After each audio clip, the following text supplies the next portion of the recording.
வணக்கம். என் பெயர் என்எஸ் நித்யா. நாம் இன்னைக்கு அச்சம் தவிர் என்ற தலைப்பில் தான் பேச போகிறோம்.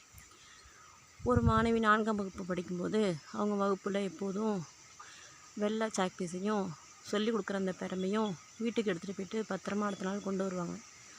அதே போல் அன்னைக்கும் வெள்ளை சாக்பீஸ் அப்புறம் சொல்லிக் கொடுக்குற பெரம்பு எடுத்துகிட்டு போயிட்டுருக்குள்ள வழியில் ஒருத்தவங்க கிண்டல் பண்ணிகிட்டே வந்தாங்க.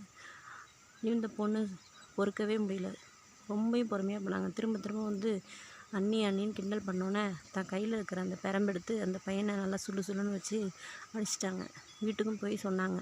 அடுத்த நாள் காலையில் ஸ்கூலுக்கு வந்து வாத்தியார்கிட்ட சொன்னாங்க. வாத்தியாரும் ஏன்ப்பா இந்த மாதிரி அந்த பொண்ணை சொன்னான்னு சொல்லி அவனும் நான் வெளுத்து உட்கார வச்சார். நீ இதெல்லாம் பார்த்து பயந்துடாதம்மா, துணிச்சலாக செயல்பட்ட, நல்லா வெரி குட், இப்படி தான் இருக்கணும் அப்படின்னு சொன்னாங்க. அந்த பொண்ணு பிஎட் படிக்கும்போது பயிற்சி வகுப்புக்கு போனாங்க ஸ்கூலுக்கு, பயிற்சி ஆசிரியராக. அப்போ எல்லோரும் கொண்டை போட்டிருக்கணும், ஐடி கார்டு போட்டிருக்கணும் கரெக்டாக அப்படின்னாங்க. இந்த ஆசிரியையும் எப்போதும் அதேமாரி போட்டிருப்பாங்க. அப்போ சுதந்திர தின விழா வந்துச்சு.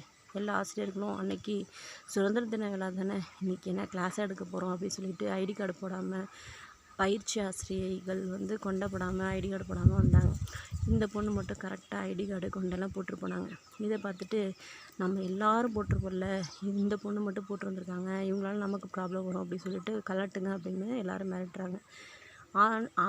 ஆசிரியர் வந்து எல்லாருமா கூடி பேசி ஆண் ஆசிரியரை விட்டு நீங்கள் போய் சொன்னால் தான் கேட்பாங்கன்னு ஒரு வாத்தியாரை விட்டு மிரட்ட சொல்கிறாங்க. அப்பையும் போட்டு வர்றது உங்கள் தப்பு, ஏன் தப்பு இல்லை அப்படின்னு சொல்லி கழட்ட முடியாது அப்படின்னு சொல்லிடுறாங்க.